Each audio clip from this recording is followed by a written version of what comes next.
Good evening and welcome to Tripping on Legends, episode number 81. I am your host, Christopher Balzano, coming at you on multiple platforms, coming at you on Midnight FM, midnight.fm, where it is always midnight. I'd like to say hello to that audience, as well as my Facebook audience and the IG Live, IGTV.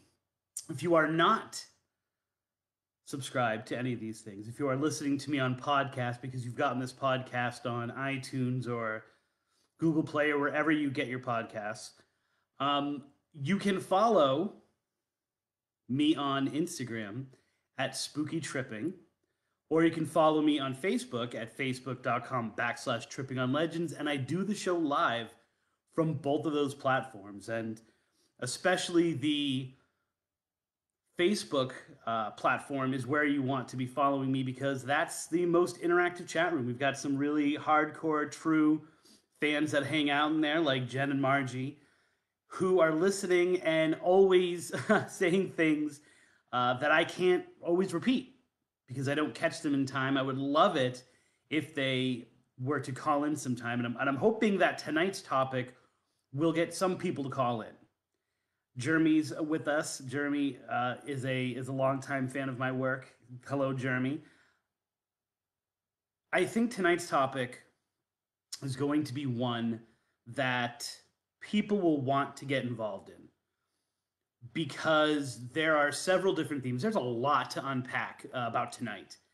And the title kind of says it all. The title is, "Are all the theaters haunted?" It reminded me of all the women white, all the dead women white, or "Why are all the dead women white?" One of the old episodes we did when we broke down women in white legends quite a while ago now. And it's this idea that theaters are haunted, that theaters are the perfect environment for a paranormal event. And definitely, if not for a paranormal event, then for ghostly legends. It almost seems kind of like schools.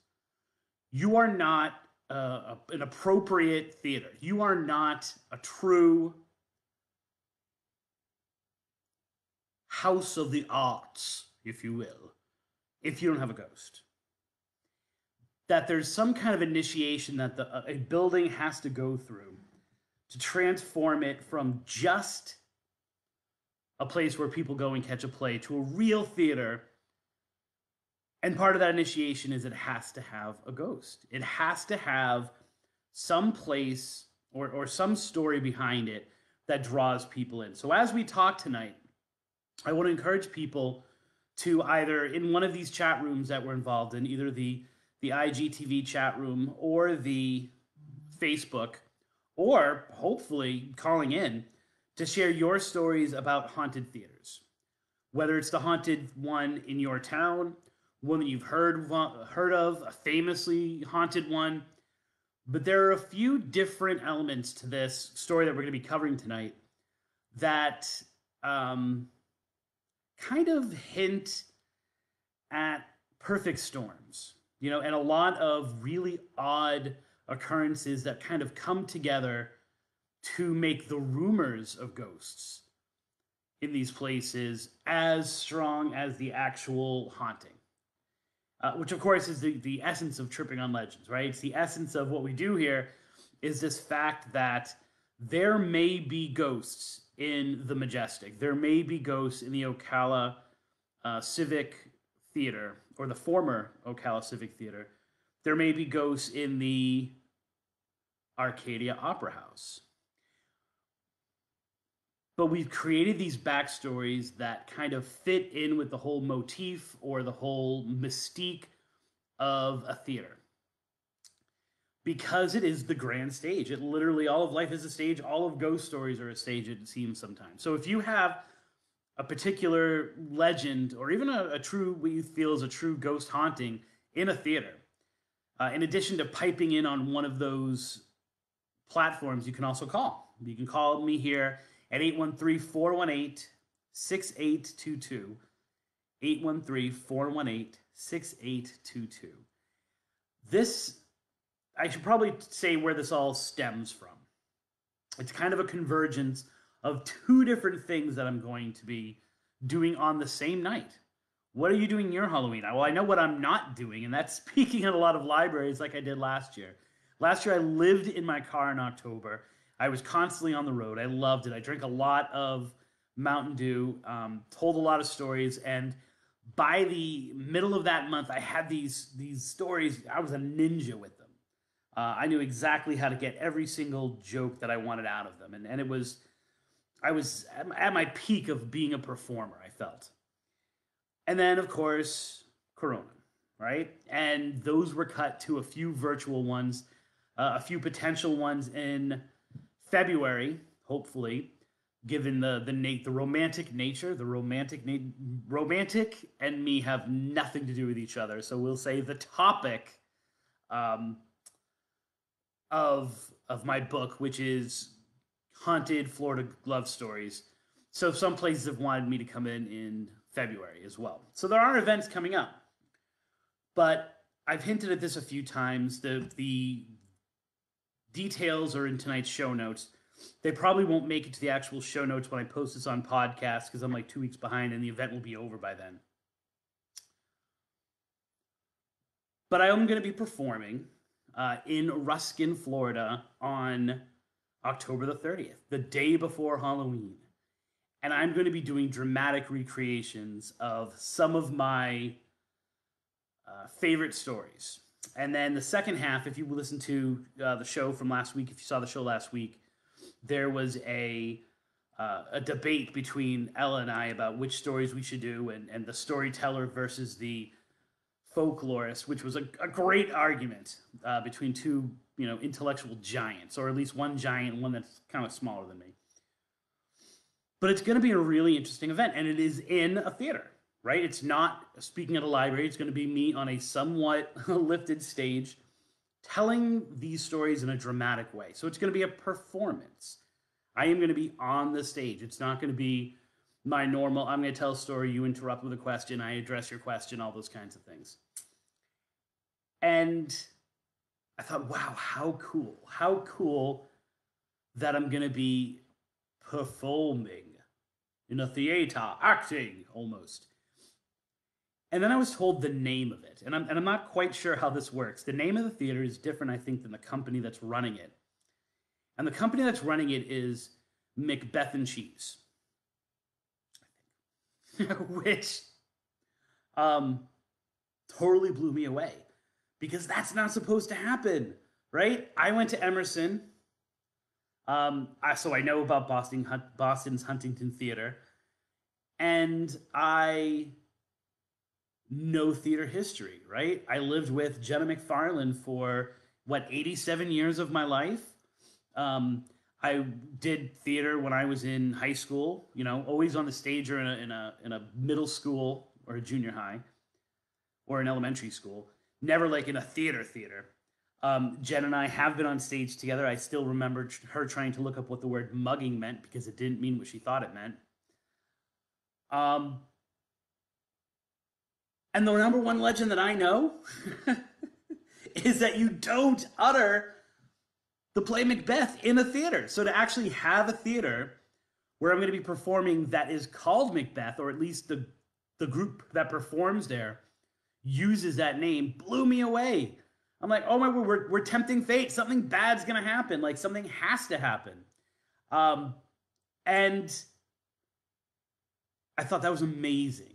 We've got to do a show on superstitions and haunted theaters and things like that because it totally fits in with everything. And then, this actually happened before, but I kind of agreed to it after. I am going to that event straight to an investigation. I'm going to be approaching the investigation as a folklorist or as a legend tripper. So I'm going to be probably doing things a little bit different, but my good friend Richie Ferreira, you'll remember him from our investigation / legend trip into Indian Springs. One of my favorite episodes, one of my favorite stories. Ma McGraw and Marshall Bowman, all those great stories that came out of there. Our crazy Natalie and I's crazy pre-game show with smoking cigars and drinking strawberry wine and strawberry sangria or whatever it was. He invited me to go on several different investigations over the past year, especially coming out of being in quarantine and not being able to go places. He asked me to go to several different places. The one that has stuck, it's almost like the fates are trying to keep him and I apart from each other. The one that stuck was on the 30th, and I'm going to have to go later than I had originally planned. But he has invited me to go to the Arcadia Opera House. And this is some place that I've wanted to go for years. There's actually a few years ago, I think about a year and a half ago, Ella and I we needed to get some pictures for the book. And we ended up in Arcadia, and I took some cute pictures of her in front of the theater. But I've never been inside. I've never actually even looked into the story. I just heard about it, right? And all I have to hear is Arcadia, ghost, and theater. And automatically I light up. Oddly enough, when I was researching Ma McGraw and Marshall John Bowman, I went to the Charlotte County Historical Society. I'm not sure which one it was. It might have been the Punta Gorda one. There are like 5 historical societies that I went to that day. And in one of them, they talked about just how much history is connected to that location and just how much is going on. And I was kind of totally consumed and I once again wanted to go to that place. And I was sitting, I was across from the train depot, which is also supposedly haunted, which I didn't know at the time. And it was this little gas station turned antique shop or something. And I ended up sitting down with a man, and I'm trying to find the recording of that. And he talked about all of this stuff having to do with the Arcadia Opera House. And I need to go. I want to go. And it kind of piqued my interest. And then it became one of those things where it was, well, it's haunted. Everyone knows it's haunted. It's considered one of the most haunted places in Florida.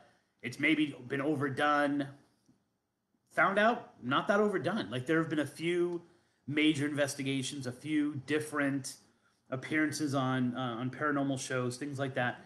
But it actually is a pretty untapped resource. And when I started digging last week into what is actually going on there and what people say is going on there, and more importantly, because this is tripping on legends, what the reason behind what's going on there, I was hooked.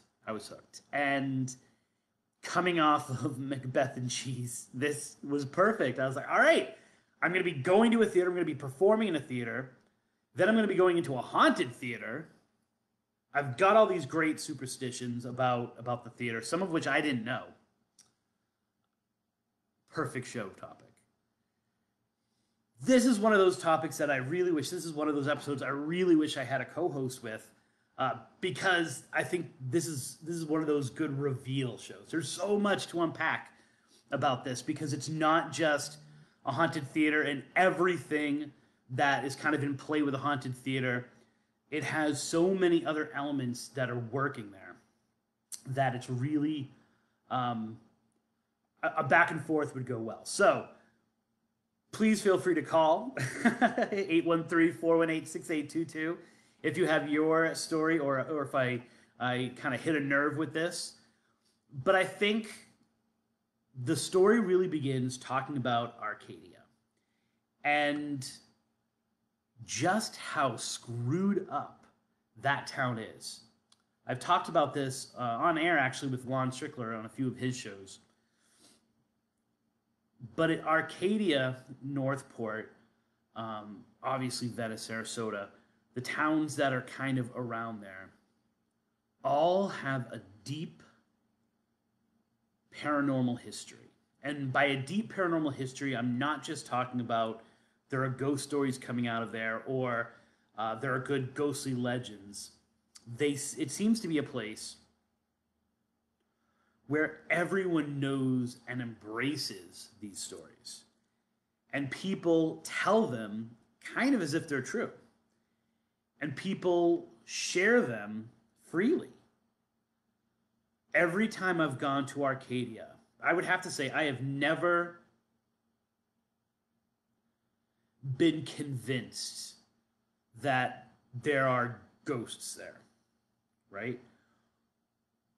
People have been asking me incessantly over the past couple weeks in interviews, what is the most haunted place? Where have you gotten evidence? Where have you seen a ghost?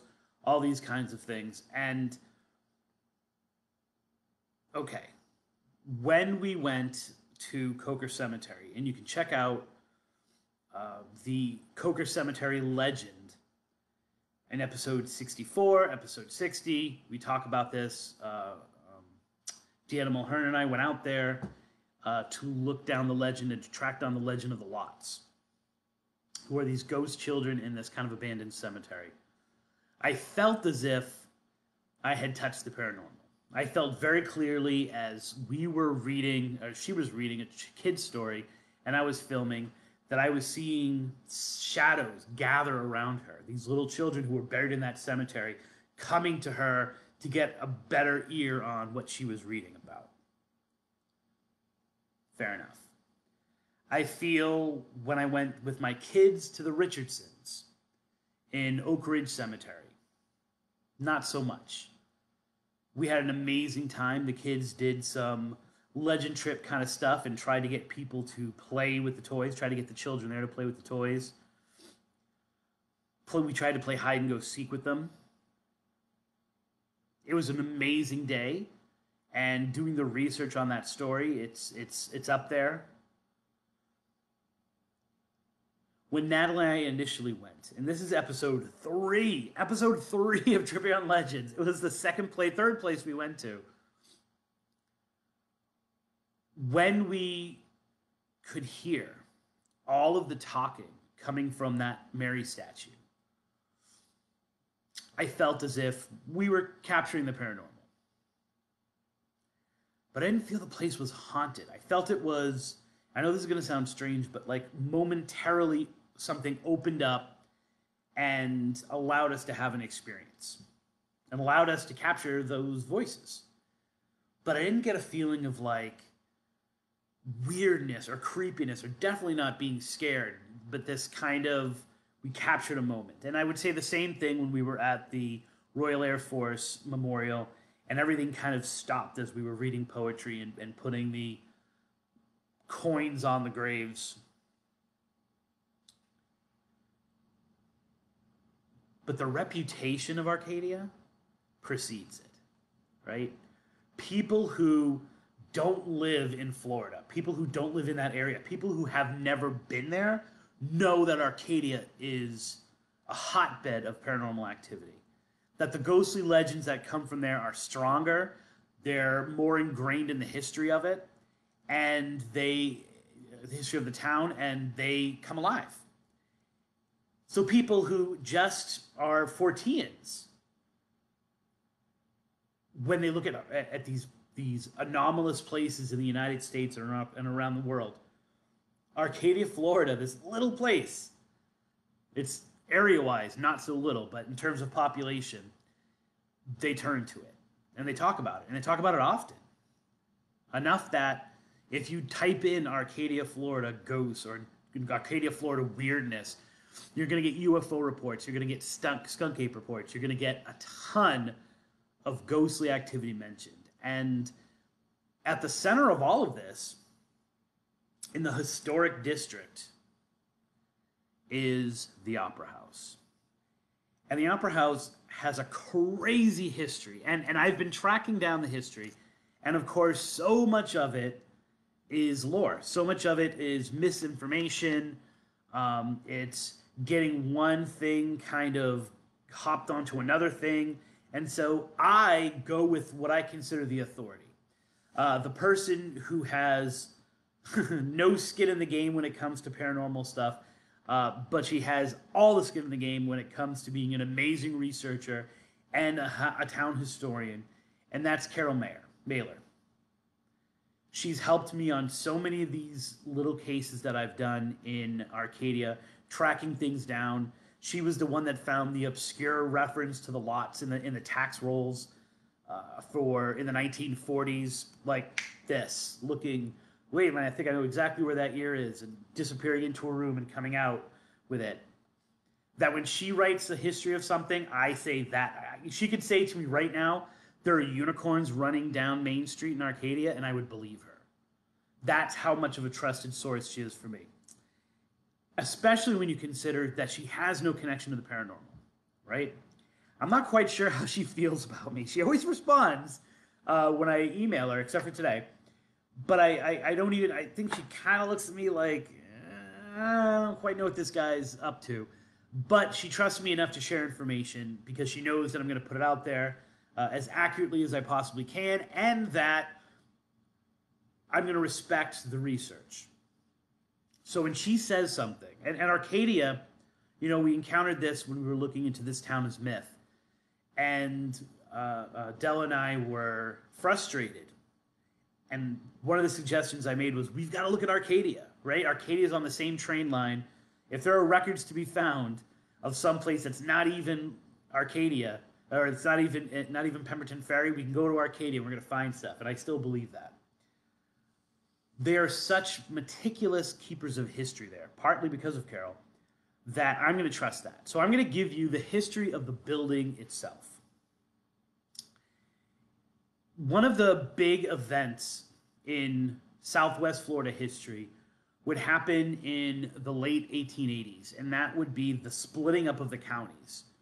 And this huge area, which I think was originally DeSoto County, broke up into Charlotte County, DeSoto County, Hendry County, and they created a completely different political landscape. And Arcadia vied for the chair. Like they wanted to be the seat of the county, which is DeSoto County, if I'm not mistaken. And so they donated this huge tract of land in 1888 for a courthouse. And we'll remember this courthouse, right? Because this courthouse, thank you, Margie, this courthouse is where they built the gallows for Isaiah Cooper, to be hung for the murder of Marshall Bowman, even though he was never hung, right? It was on this property that we're talking about. In 1891, it was sold for only $50, which I guess is still a lot of money back in those days. And then it was sold again in 1894 for $1,000. So it went from $50 to $1,000. And one of the things that Carol speculates with this is that the huge jump in the price means that there was a building there. So this is the first, between 1888, that another building had to have been kind of created for the price to go up that much. Then in October, and this is where things are really important. In October of 1905, it was sold for $2,000 to John J. Hurd. John J. Hurd is probably the most important figure in Arcadian history, if not Southwest Florida history. This guy had his hands in everything. He had his hands in bringing electric and in the railroads and all of these businesses, and he alternated in different places in Florida. He had his hands in an actress. All right, I'm totally backing up on that one. I didn't mean for it to sound that way. A little bit I did. But he was having an affair with one of the actresses at the Opera House, which we'll get to in a little bit. But he's a very important figure. And then November 30th, 1905, so only a month after it was bought. Kind of suspicious? Sounds suspicious to me. Much of downtown Arcadia burned. And it's probably the single most important event in the history of Arcadia because it marks this huge shift in its history. It's a huge shift in its population. This is really that date, November 30th. So many, not only ghostly legends, but just aspects of history of Southwest Florida pivot on that date,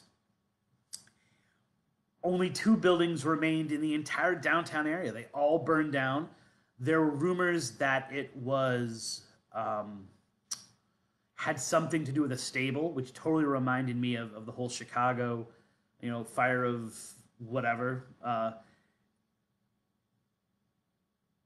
Other people have said that the fire started. I don't know if I'm mixing stories here. The fire started when an overzealous groundskeeper decided to deal with a wasp infestation or hornet infestation by burning some of the hornets' nests. That could be an older story, but I've actually heard that legend attached to the Arcadia 1905 fire a few times too. Whether it's true or not, who cares? A huge rebuild was proposed. A lot of people say that in this fire in 1905, there was also an orphanage that burned down. The name of the orphanage is the Florida Baptist Orphanage. And it resulted in the death of dozens of children. It pretty much had just opened up. And I'll get more into the details of the orphanage. And kids perished. Kids died in that fire. 1905, late 1905, completed in 1906, the city rebuilds itself. From the ashes of this devastating fire, it became a metropolis. I remember reading in the notes that the population went from, hundreds to 3,000 people. I'm looking for those notes right now because I definitely want to read from them. It was meant to be the role model for every city in Southwest Florida and every city in Florida that would come after it. It was designed to be, this is how we should build down here. Wood was almost completely thrown aside for stone and concrete. Roads were graded to kind of allow for modern travel. This was supposed to be the beacon. I love when it says, the citizens of DeSoto County are a moral, upright people. A.C. Freeman, a native of Jasper County, Georgia, came to Punta Gorda in 1889, and he was elected sheriff of DeSoto County. Like, these are the kinds of things that are coming out of Arcadia at this time. So in 1906, and in that decade, now keep in mind, if we're looking at timelines, this is now post-Marshall Bowman, pre-Mama McGraw. So we're still dealing with kind of this connection between those cases. Orphanage is burned down. The courthouse is burned down. And and as the city's being rebuilt, Heard builds this opera house. And in 1906, it officially opens. Over that time, there have been several different deaths that have been rumored. Probably the most famous is of an actress who was working in the theater. She was one of the leading ladies, and she completely fell in love with Heard. And he fell in love with her too. Not the same kind of love. She gave him an ultimatum: choose your wife or choose me. And he said, no way. Like, this is an affair. It is what it is. And you are just my side thing. To which she committed suicide. Her ghost is one of the most popular ghosts that's seen in the theater. There is a woman's figure who, I love the description that I found of this, and I found it in several different places. She is a complete shadow in a very womanly silhouette whose presence is strong enough to block out lights. Right? So it's not like she's a shadow you see out of the corner of your eye. She actually blocks out lights, and people have seen her passing by, like even stage lighting, and they see like the lights go dim, like when you walk in front of a light, and turned and just caught the tail end of her walking away, and then they go and they look, and she's not there. She is said to be hanging from the rafters. Her ghost has been spotted hanging from the place where she died. And she has been heard crying. Now, this is where it gets a little bit sketchier, because now you get into people who hear, and people who hear, and people who hear, and people who hear that a woman is heard crying, a woman is heard say weeping like John, John, John, John, and they associate it with this rejected hashtag haunted love story of this affair gone wrong. That's one of the most popular, that's one of the strongest legends in this theater. The other has to do with the children, right? So the children of the orphanage die on the same property is where they built the opera house. The ghosts of the children who died that day in the fire are said to pretty much run the theater. While it was still in operation, and it's not in operation as a theater right now. I'll talk about what it is now, because then you got, that's a whole nother level of weirdness going on. They're said to run up and down the aisles. You hear the giggling. You hear things fly off the shelf. You hear a little girl crying. People hear the footsteps of children. I love that phrase, the footsteps of children. I'm not quite sure how you distinguish the footsteps of children from the footsteps of other people. The weight of it, the sound of it. But the pitter-patter, if you will, of gentle feet across the board. As with all theaters, it seems, people have messed with the lighting, and then people hear giggling. So that's the difference, right? Between some of these other theaters, is that people will mess with the lights and then things seem to go on, but then all of a sudden people will hear like giggling, and they'll hear like a scurrying. There is one story, and this reminds me a lot of some of the Japanese legends that we talked about. There is one story about a girl who is at the orphanage who was picked on. So this is totally one of those stories where people have experienced something, and then I feel like they've gone back and added a story that explains what they're experiencing. I'm looking for my drink, which I totally cannot find. Oh, it's right here. Been looking for this all show.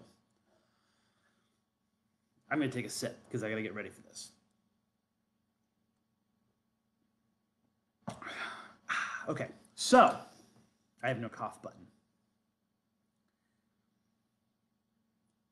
People have seen a little girl out of the second story window of the opera house. It's a really common occurrence from what people say. It's one of those things where people mention it first. Oh, have you heard about the girl in the window? And there's one story, I believe it's in Backpackerverse, where someone looked up at the light. They were at the light at the intersection where the opera house is. And they looked at this girl for over a minute. And she looked down, and they made eye contact, and the girl had a really sad look on her face. And eventually the cars behind her started honking, right? The red light was over, and they started honking, and she took off. But the building was closed. There was no way that a child dressed in old-fashioned clothes, quote-unquote, should have been there. Now, the story goes that this little girl was thrown out of the window. The legend, as I heard it, was that this was a case of bullying. This is why it reminds me of the Japanese legends we talked about. That she was one of the orphans, and the other kids, the other girls used to pick on her. And much like prom night, they were bullying her, they were picking on her, she was backing up, and she fell out the window and died. One of the reasons they say she died, obviously she was bullied, she fell, but was because she was an orphan. No one really wanted to, the hospitals wouldn't take her, no one could pay for it, and it was easier to let her die. So now her ghost is not only seen looking out that window, but people have had a residual haunt of hearing her crying from being bullied, especially in the bathrooms or the areas that used to be the bathrooms on that second floor, and seen her fall out the window only to disappear before she hits the ground. Great legend, like great story. And this has been reported by multiple people. Multiple people have seen the girl in the window. Multiple people have actually even reported seeing her fall out the window on dark and stormy nights. So you have this convergence of history, right? Of when this was an active theater, people seeing this woman swinging from the rafters, blocking out the lights, technical difficulties, the sounds of children laughing and children crying, this ghost falling out the window. All of these are happening in the same location. So it has to, it's one of those things where we're going to talk about the mystique of the theater and why theaters are haunted and why we feel as if they're incomplete if they're not. But this seems like a damn haunted location, theater or not. I mean, seems, it has all the earmarks. It has this bullying story. It has this this fire, which kills the orphans. We have the idea of orphans to begin with, right? And it's smack dab in the middle of what could be the most haunted town in Florida with a great history and a great recorded history of activity and of ghostly legends. And so add all of that. So here's this building and that's where it is and everything's going on and it makes sense. All of these stories make sense and make it a great place to not only legend trip, but also to investigate. But why don't we add another layer?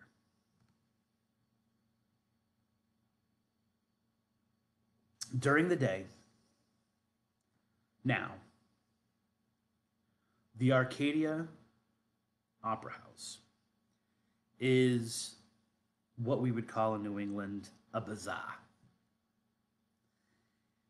In what may be, and this was always Natalie's favorite part whenever we went, what may be the antiquing capital of Southwest Florida and all these stores of antiques,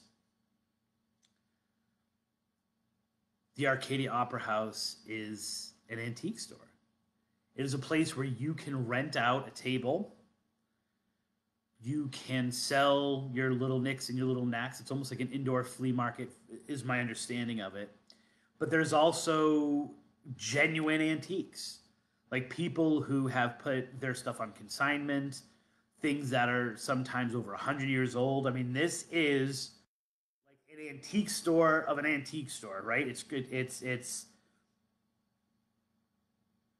take a haunted location. Take a location that has had tragedy, that has a history of being haunted and of ghosts passing through, that has the aura of the theater and all the energy that that creates, and now put a whole bunch of potentially haunted objects in it.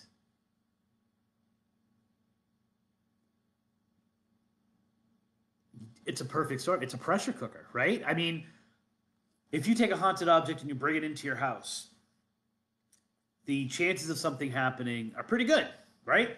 I know someone who wrote a whole book about those kinds of things. Now imagine taking that same haunted object and putting it in a confirmed haunted location, right? I mean, we're talking, the haunted museum in Las Vegas, from the guy from Ghost Adventures. We're talking the Warrens Haunted Museum. Imagine all that stuff, but there ain't no warning sign on it, right? So the potential is even greater for weird stuff to be going on. Perfect place to go. Perfect place to legend trip because there is so much that could potentially be haunting. I don't even know if I went there. And you know, if you're listening to the show, you're listening to it on Midnight FM, midnight.fm, where it's always midnight. If you're watching me on Facebook, IG, if you are following my activity, if you bought the books, blah blah blah blah blah, you know that I'm a legend tripper and not an investigator, right? That I am not going into this place with equipment and trying to capture the pair. How do I even legend trip this, right? I mean, there's going to be so much going on. There are so many different angles to approach it from. What am I going to do? Right? What could I possibly do other than sit back and observe?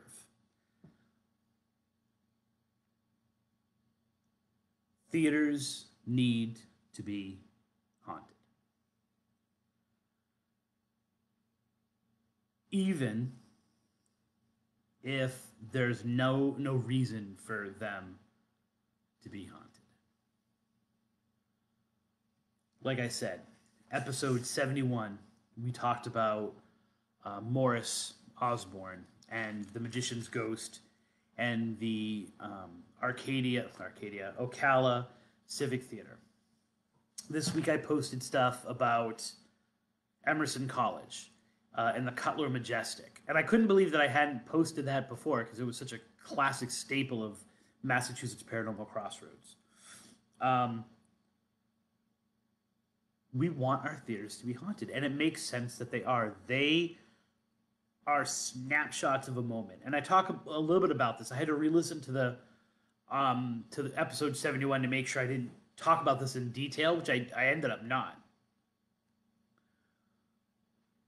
The energy of the crowd, the energy of the written word, right? And the juice that comes from actors and the interplay of actor and audience.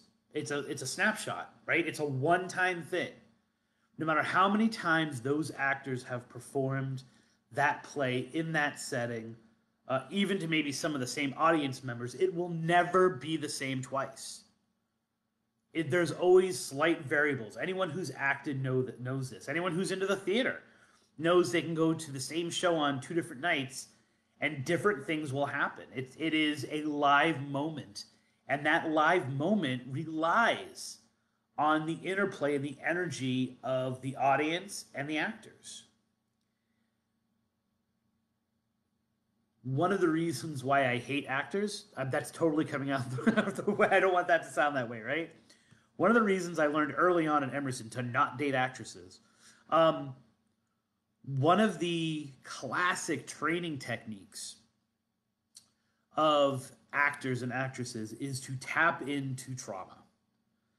I remember, if I'm getting this wrong, some of my Emersonians can totally pipe in about it.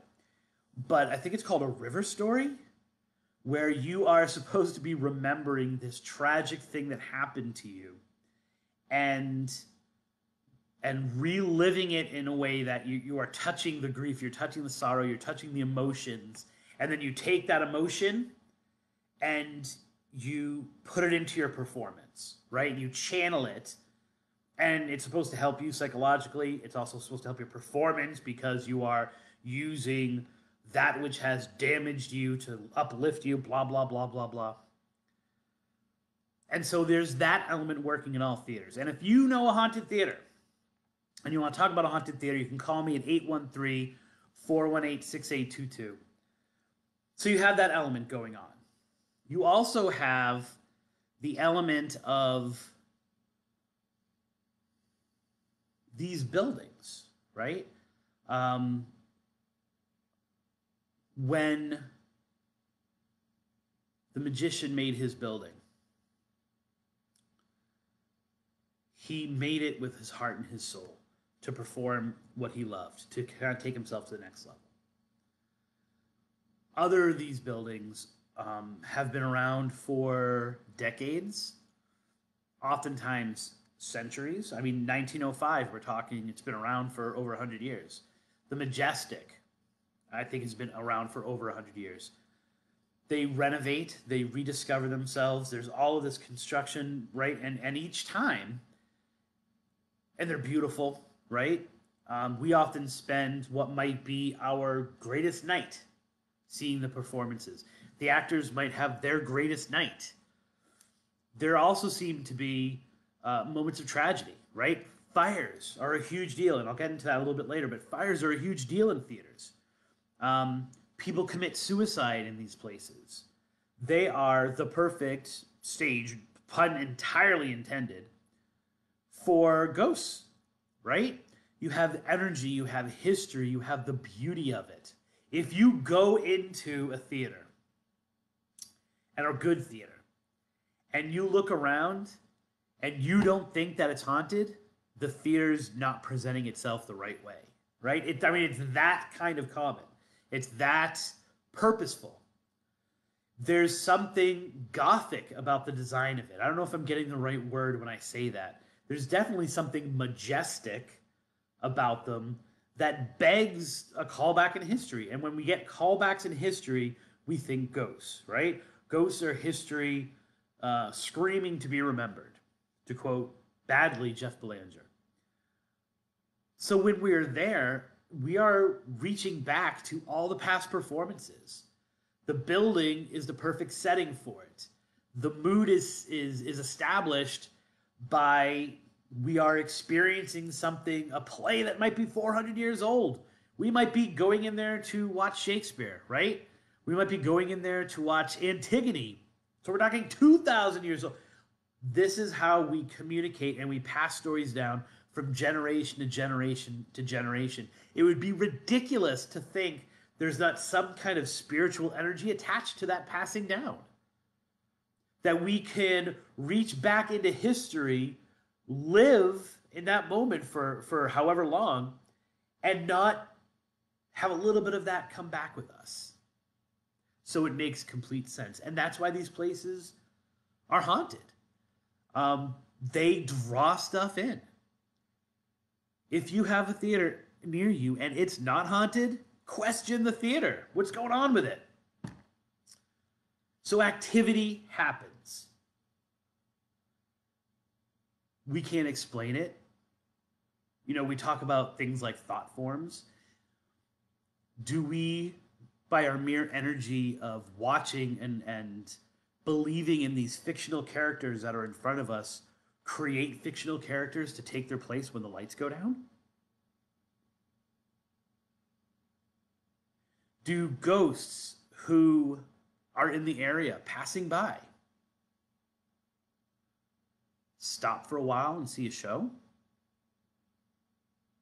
Do the overactive imaginations of actors and directors and musicians who live their life in these theaters create these things?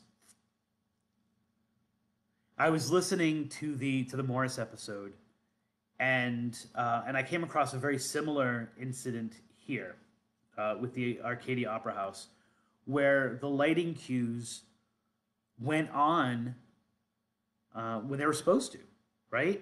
That the people who were running the show were having technical difficulties, and a supernatural force, or a force they couldn't explain, took over the lighting of the show and hit the cues.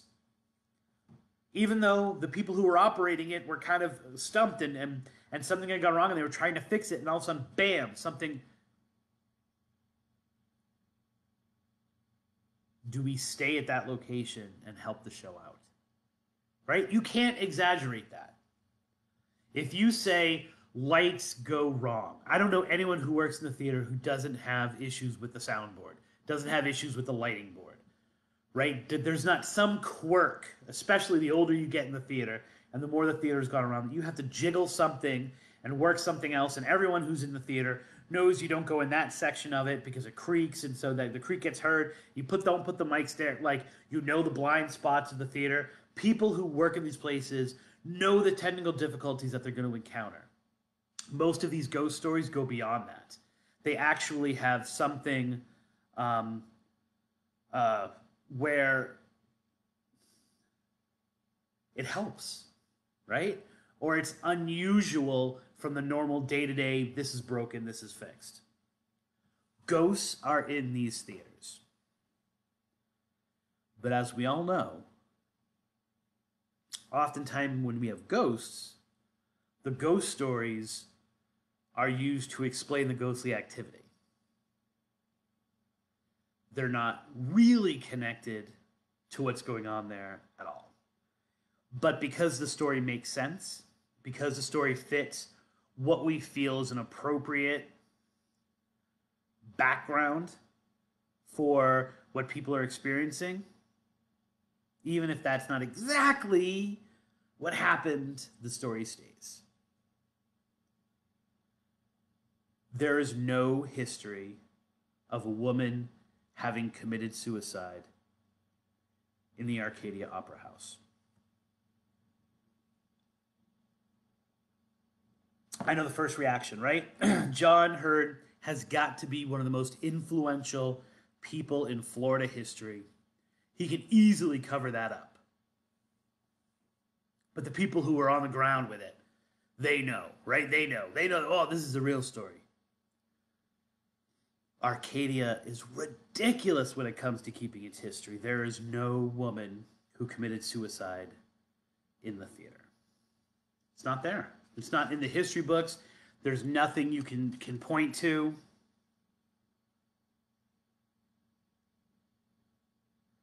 There was no orphanage that burned down. Now, I already can tell I'm going to get a response from some of the people who have been praising and chatting back and forth about the children. There is no orphanage that burnt down. No matter what you hear. I am quoting Carol Mailer. Carol Mailer could tell me my son's not really my son, and I would be like, she's got to know something I don't know. There is no history of a fire in an orphanage on that property ever. I'm going to let that sink in for a moment. This is another one of those classic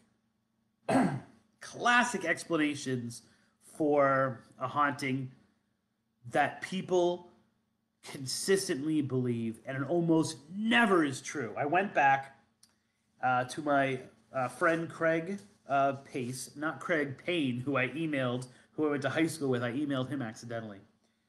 And we covered when we were doing Crybaby Lane as band. I can't remember that episode number. And we went back to this idea of crybaby lanes and things like that. And one of the stories that we got on was his from North Carolina Ghosts. That's northcarolinaghosts.com. And this idea that there's this crybaby lane where people have paranormal activity. And what's the reason behind the paranormal activity? A religious, and it's almost always in these stories a religious orphanage is burned. Little orphan kids die. I mean, come on. What is sadder than little orphans dying, right? I mean, it has all the things, like our heart already goes out. We feel completely overwhelmed. And imagine now them dying in a fire?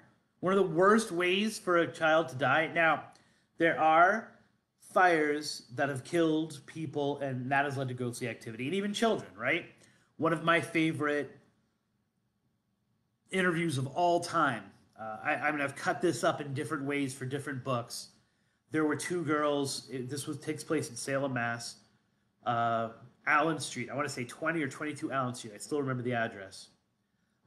Chuck and Doty's story, where the mother was smoking cigarettes. The kids were having their first sleepover, and children died in this fire, and the girls were still seen, and the girls' presence was so traumatic that the people who lived next door had a daughter who knew them, who used to have to keep her blinds down because she would see the ghosts of these girls all the time.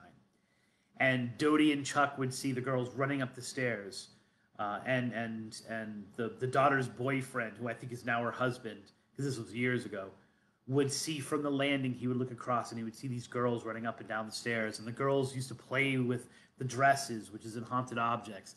And there was the uncle was there once, and the girls played and were like messing with the water. And so it's a classic reason. And it seems to be one of the most accessible legends for people to die in fires, right? And I think it has something to do not only with the energy and all that, but with the slow death of that, like the really traumatic death. If you were to ask people, how do you not want to die? Drowning in fires are like the top two, right? And so it makes sense that if we think there's something there, something remaining, and we can potentially link it to a fire. In 1905, there is a fire that burns most of Arcadia, that burns the downtown area. That's got to be the cause of some of these ghosts. The theater is built on the property that was burned down. We're hearing children. It's got to be the town orphanage, which is somewhat famous. But it's not. Because that orphanage not only was still in existence until 1948, but is at a mile and a half away. I'm sorry, half a mile away from where the theater is. There is a marker to where it used to be. It's gone now. That orphanage opened up in 1904, right? On the corner of Gibson Street and Arcadia. So West Gibson and North Arcadia. And it stretches all the way down to, I can't remember the other street, because at one point, it essentially took up 8 buildings. It took up this huge amount of property, basically like a whole city block. 8 buildings in total. They had a laundry, they had a school, they had separate dormitories for the boys and the girls. No reports of bullying, no girl who fell out of a window. In 1909, they built an extension onto this. So in 1909, that building that they're talking about in 1904, there's references to it being established in 1901, but the first child kind of is officially there in 1904. In 1909, it is referenced again. So we know right off the bat, right, that is not, the story of it burning down is not true, that it is not part of what was destroyed in that fire. I got to read this because I love it. These were the rules. These were the rules for having or being eligible to be in this Florida Baptist orphanage. The nature and purpose of the institution is to maintain, support, and educate indigent white orphans of the state of Florida, irrespective of the religious creed or nationality. All white destitute children of sound mind and body, between the ages of 3 and 10 years inclusive, may be eligible to admission, except that no child can be admitted whose father is living. We now have 59 in the home, and this is written in 1909. We now have 59 in the home, 28 have joined the church. The children are not being brought up in idleness, but are trained for life's work. In 1948, it moves to Lakeland. The building is then, it would seem to be torn down. I checked out Google Maps. There's nothing there now. Or I should say, the school's not there now. Right now, the Arcadian First Church of the Nazarene is there. But it doesn't seem to take up the same amount of property. Oddly enough, the Arcadia First Church of the Nazarene did not return my email an inquest for information. So maybe they will before I get there on the 30th. But right now I have no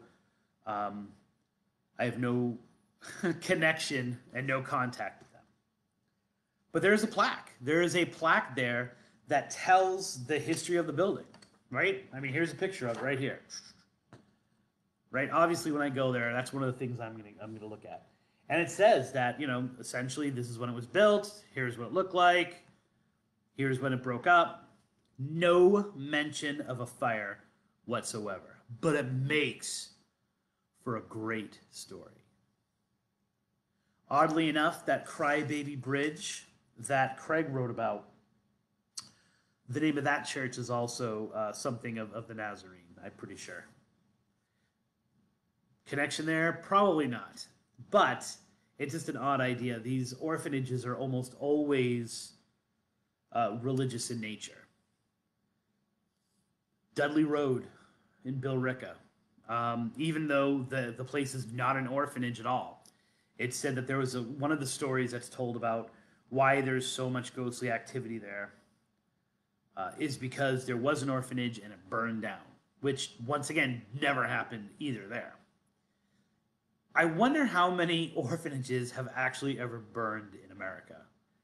That would be really good if someone wants to research that and get back to me. How many orphanages have gone down that way? But it makes sense, right?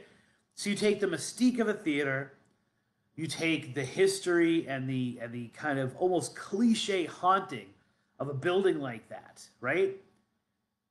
Give it a backstory of another legend, right? This whole idea of fires in orphanages and that trauma being carried on into generation, into the next generation, to the next generation. Children, kid ghosts, and they go together like peanut butter and jelly.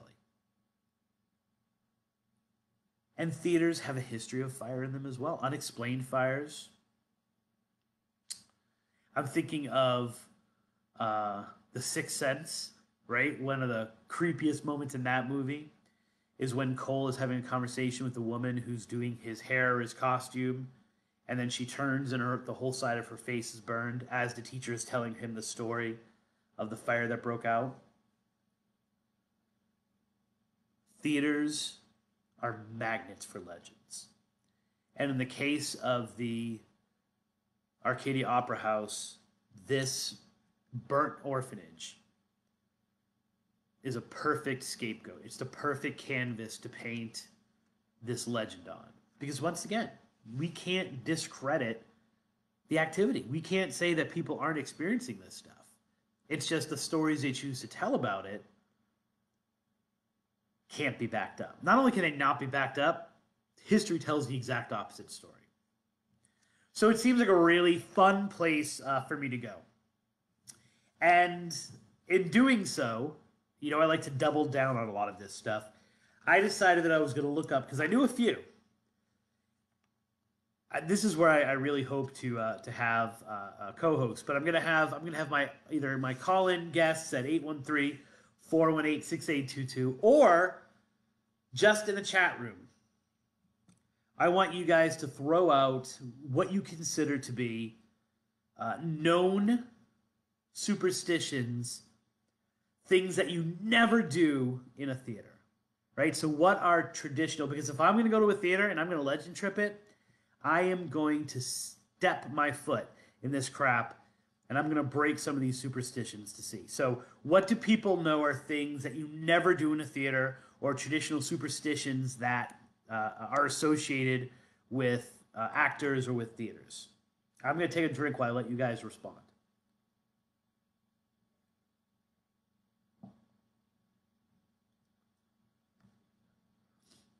So I'm going to start with probably the most popular one.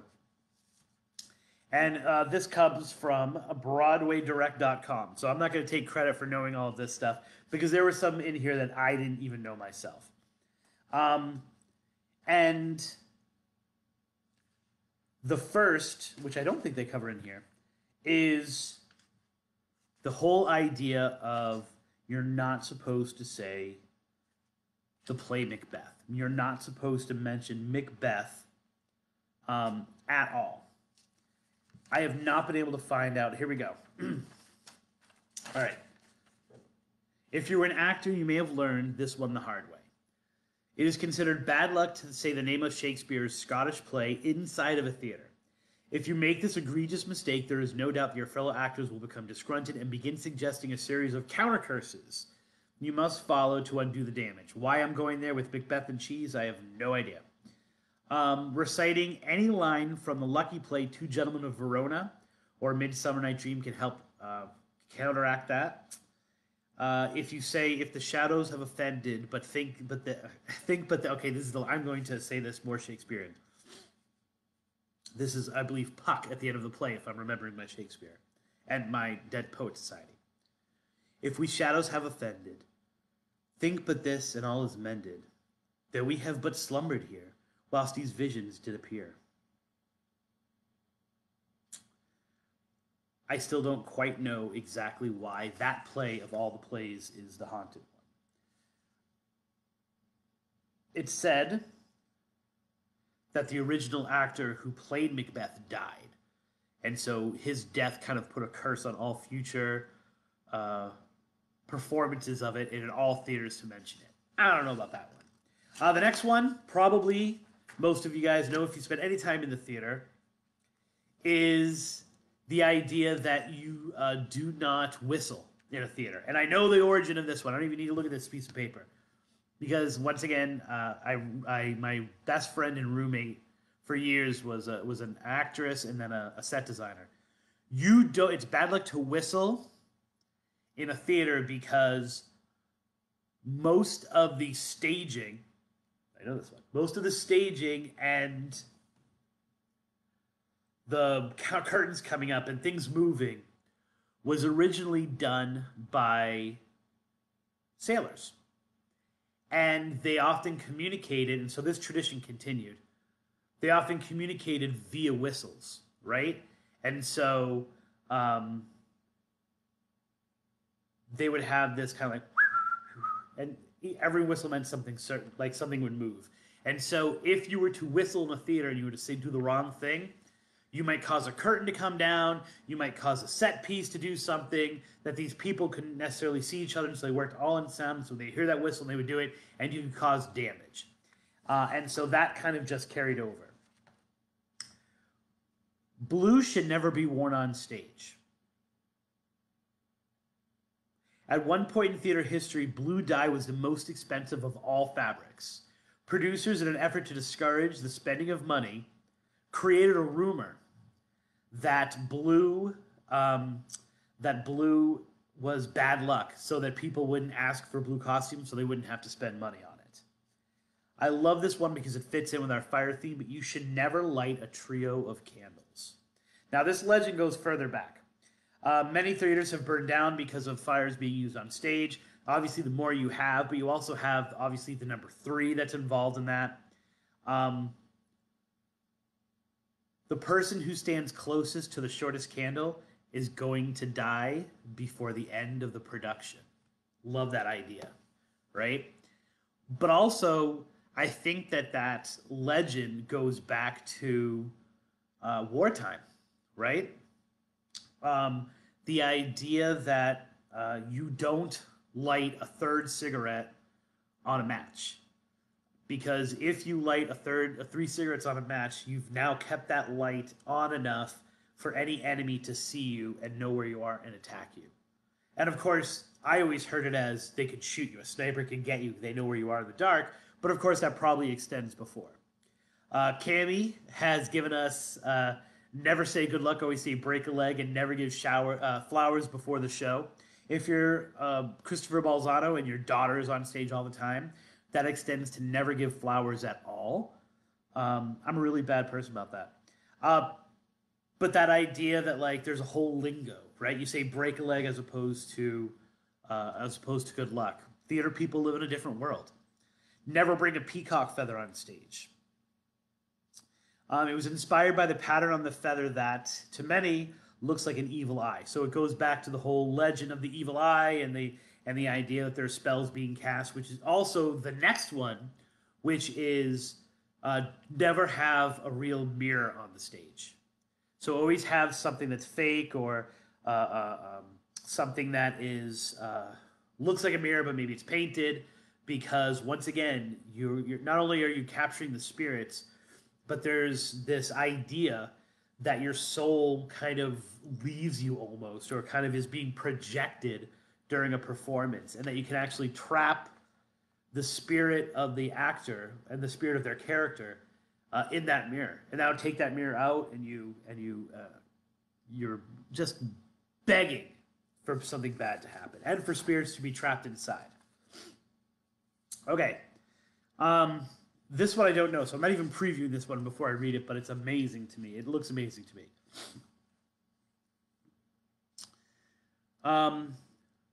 They say it's beware of the ghost of David Belasco. It is suggested that the ghost of David Belasco, the theater's impersonario, who was known by some as the Bishop of Broadway, continues to oversee the happenings at his namesake theater. Some who have worked at the theater have reported seeing his spirit sitting alone in the balcony or wandering the lobbies, occasionally stopping to speak to patrons. So this is someone who actually interacts with people. The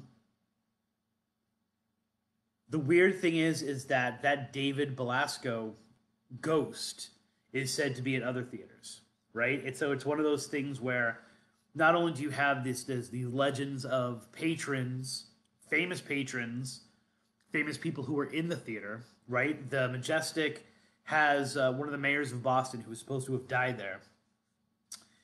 But this Belasco is said to be at other Broadway theaters. And because it's such a legend there, it's said to be this ghost that is unexplained in theaters across the country actually is this David Belasco as well.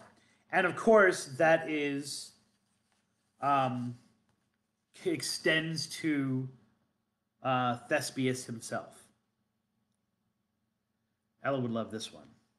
When something goes wrong in the theater, those in the know will point to the ghost of Thespius as the culprit. Ancient Greek sources identify Thespius as the first actor to step out of the chorus and play an actual character. He is the father of all thespians. When theaters are not lucky enough to have their own ghost, they rely upon Thespius to be the scapegoat for all of their problems. So even they acknowledge, oh, here we go. A person is never supposed to say good luck, but instead are supposed to say break a leg. Many theater folks believe there are mischievous-making spirits on the stage who use their magic to force the opposite of what we wish to happen. Right? So there's actually a reason why you don't say good luck. It's because these little folk people, these little fairies who are there to be entertained, probably kind of going back to Midsummer Night's Dream and that whole idea of they actually would do the opposite. So if you say break a leg, you're actually wishing them the opposite, which is good luck.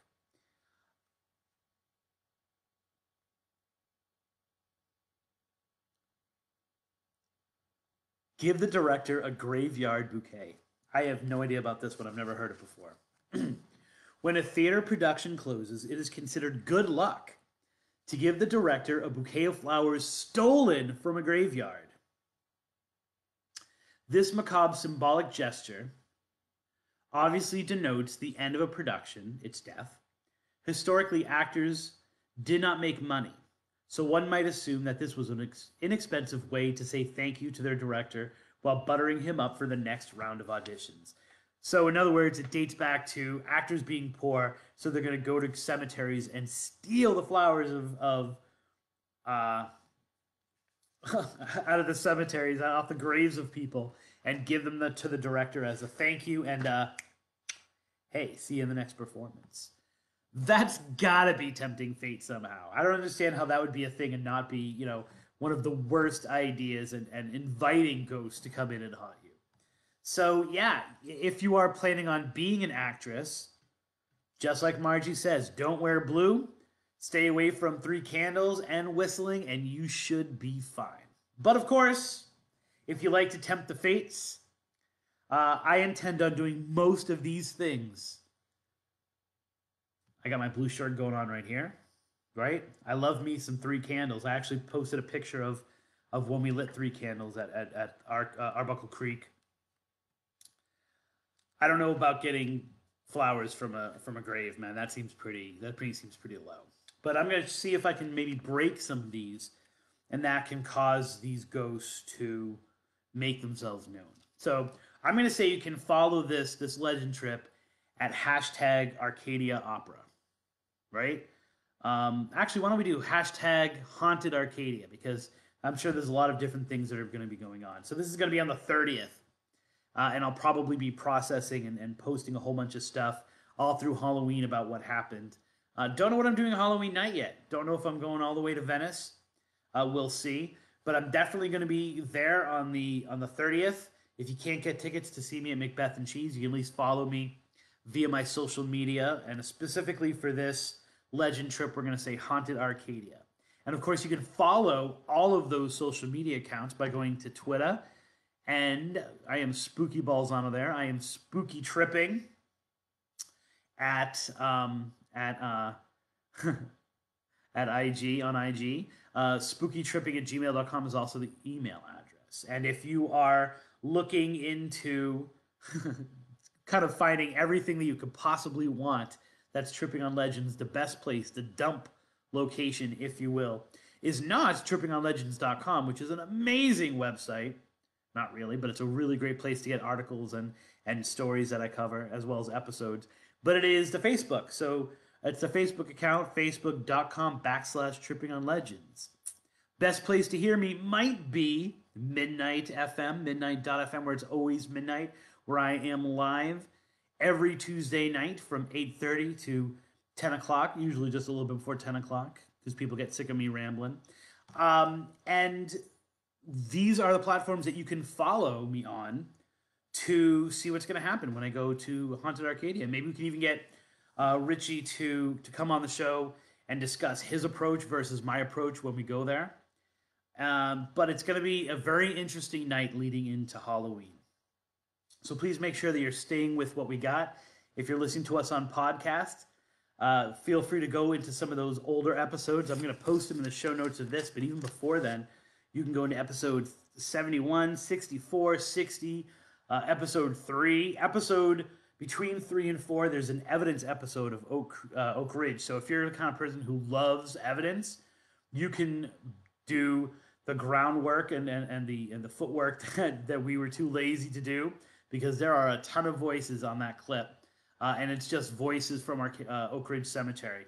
It's I think it's like a 30-minute clip where you can hear the voices, you can hear that there's conversations being said, but we never really broke down all of it, because we are about the story. So make sure that you're following, make sure that you're subscribing, make sure you're doing all that kind of good crap. Make sure that you are finding your own Halloween haunt, right? I would love for you guys to tell me what you guys are planning for Halloween, how you're going to be spending the night, how you're going to be spending the week leading up to it. What are your holiday traditions? Maybe we'll cover that next week, right? We're going to have Ella in again, so it might be good to cover something like, what are the famous things that you do to celebrate Halloween, or how do you view Halloween? So maybe that's going to be my call out to you guys this week. What does Halloween look like in your world?